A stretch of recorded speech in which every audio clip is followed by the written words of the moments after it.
Comment réduire ces déchets au quotidien ? Cette question est au centre des préoccupations de la 9e semaine européenne de la réduction des déchets qui s'est déroulée du 18 au 26 novembre 2017. Plus de 5000 actions ont vu le jour pendant cette seule semaine. Petit tour de France des initiatives.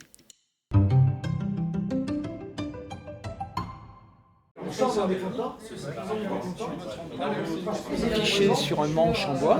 Une fois que votre ressort il est bien pris dans le tas de compost, faut s'imaginer, et ben là ici grâce à ça vous ne griffez pas. Et puis, hop. Et les trognon de pommes, ça va dans le seau là-bas, bio-seau.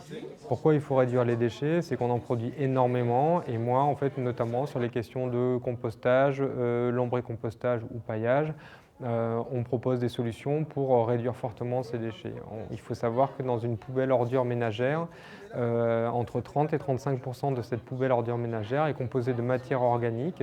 On est sur du compostage, on est sur la décomposition.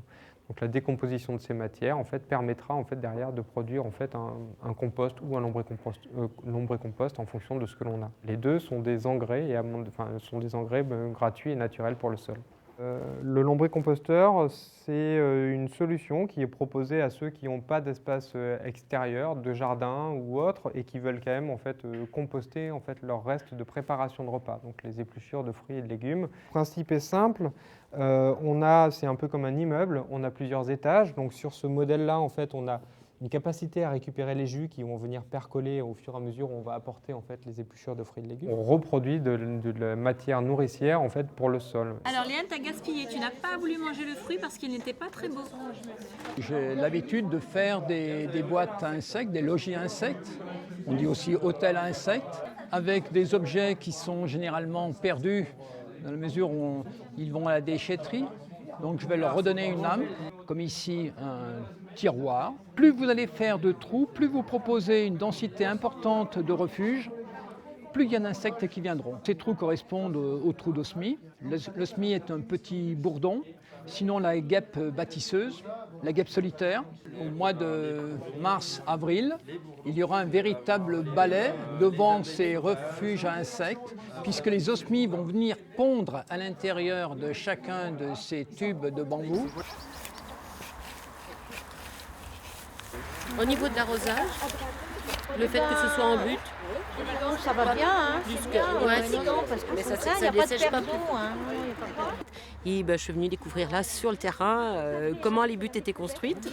Je trouve ça assez sympa, ça donne du relief et ça met un petit peu d'énergie dans le terrain, je trouve. Ce procédé permet d'utiliser les déchets, notamment tout ce qui est carton, et puis on réutilise tout ce qui est déchets verts puisqu'on remet sur la butte. Dans ces semaines ou journées de l'environnement, on va dire, ça permet d'échanger des idées, de partager avec des gens qui ont mis en place déjà des tas de choses dans ce domaine. Là, c'est un jardin vertical, ça permet de travailler, de ne pas se casser le dos. Et avec la paille, ça garde la pluie. L'an prochain, on va mettre des haricots, des plants grimpantes. Notre but, c'est de mettre ça dans des écoles maternelles, primaires.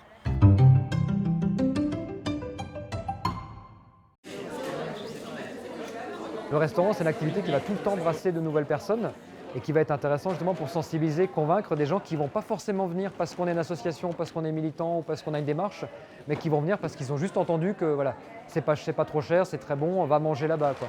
Donc finalement, ce bouche à oreille, du coup, va nous servir pour ramener les gens à notre objectif initial, quoi. Pour leur montrer effectivement qu'on peut jeter moins, qu'on peut manger local de saison. Voilà. Les gens, quand on leur dit manger que des produits de saison, les gens ils vont dire oui, mais je vais manger quoi, que des pommes, ou je vais manger tout le temps la même chose, ou c'est que des salsifis l'hiver, voilà.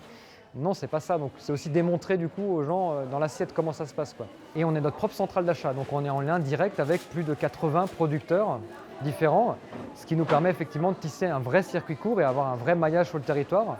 La CERT, c'est le moment privilégié dans l'année. On fait aujourd'hui sur l'empreinte carbone, on n'a pas le temps de le faire au quotidien parce que c'est des calculs à faire. Donc la CERT, c'est vraiment l'occasion de mettre ça en avant, d'expérimenter. Et puis finalement, après, de faire des retours aussi à la collectivité en disant « Regardez, on a expérimenté ça, ça fonctionne, est-ce qu'on ne peut pas aller plus loin cette thématique ?» Donc ça permet sans cesse aussi de nous remettre en question. C'est à la fois une grande façon de sensibiliser, de communiquer sur ce qu'on fait toute l'année, mais en même temps de chercher à aller plus loin.